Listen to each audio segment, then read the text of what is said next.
Արտակարգ իրավիճակում առաջին օգնության ճիշտ ցուցաբերումը կարող է վճռորոշ լինել տուժածի համար, կանխելով հաշմանդամության և մահվան դեպքերը։ Բուժօգնության կանոններին պետք է տիրապետեն թե միջին, թե ավագ բուժաշխատողները։ Այդ պատճառով մասնագետները հմտությունները զարգացնում են Հերացի վերլուծական կենտրոնում պարտադիր դասընթացի շրջանակում։ Քանի որ 2025 թվականից կառավարության որոշման համաձայն արտակարգ իրավիճակներում առաջի բուժօգնություն դասընթացը դարձավ պարտադիր բաղադրիչ, պարտադիր միջոցառումների ցանկում ներգրավեց, ուստի բժշկական համալսարանը Հերացի վերլուծականը անհրաժեշտություն համարեց անպայման բժշկական բուհում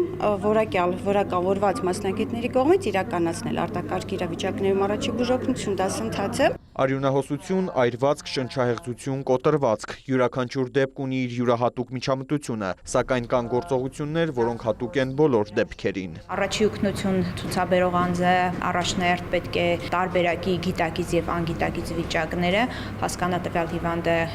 ունի գիտակցության մակարդակ թե չունի։ Մենք գիտենք, որ կենսական կարևոր օրգանների ֆունկցիան, եթե շատ հակիրճ ընդհանրացնենք, պայմանավորված է գիտակցությունով, շնչառությունով եւ արյան շրջանառության խանգարումներով։ Քառօրյա դասընթացին բուժաշխատողները թարմացնում են թե տեսական եւ թե գործնական գիտելիքները։ Մենթորները մուլյաժների վրա պատկերավոր ցուցադրում են տարբեր վնասվածքների ժամանակ անհրաժեշտ միջամտությունների հերթականությունը։ Ինչպես նաև քննարկում ենք, որ նաև պարտադիր կրեդիտավորման մեջ ներառված է մեծահասակների եւ երեխաների շրջանում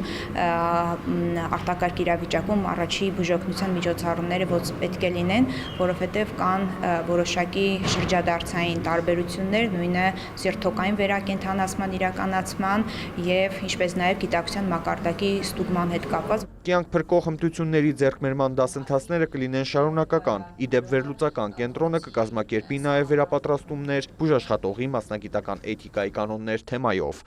Արամ Մարանդյան, Հովհաննես Քյուրքչյան, լուրեր։